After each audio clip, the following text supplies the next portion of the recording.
কষাইয়ের পোয়া মাছ রান্না করতেছি। সাগরের পোয়া মাছ অনেক মজা হয়। সাগরের পোয়া মাছ একদম টাটকা, মরিচ পেঁয়াজ কষা এভাবে রান্না করলে অনেক মজা লাগে। আপনারা একদম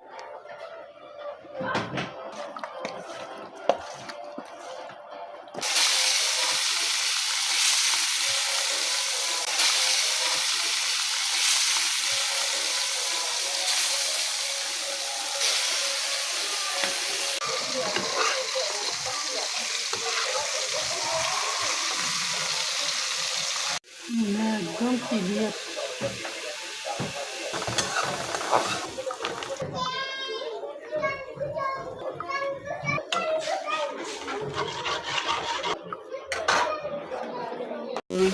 মরিচ পেঁয়াজ কষাইয়ের পোয়া মাছ রান্না করতেছি।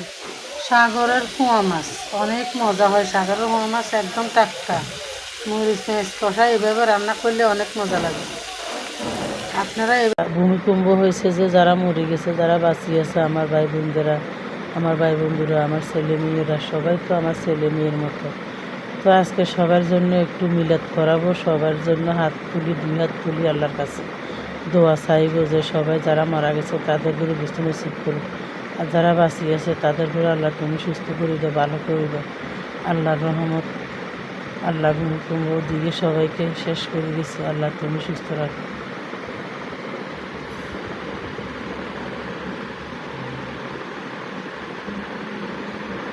তার ভিতরে আবার বেগুন ভাজি করবো। শসা আনলাম, শসা কেটে দিব, সালাদ একটা সালাদ বানিয়ে দিব। হলুদ মরিচ নিয়ে আসছি,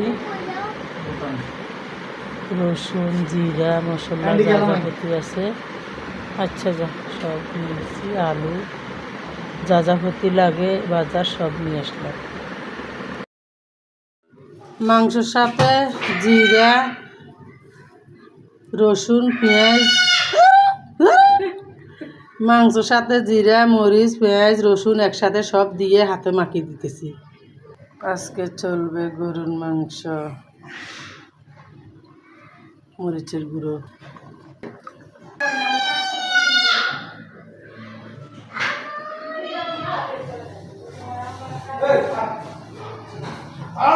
প্রভাব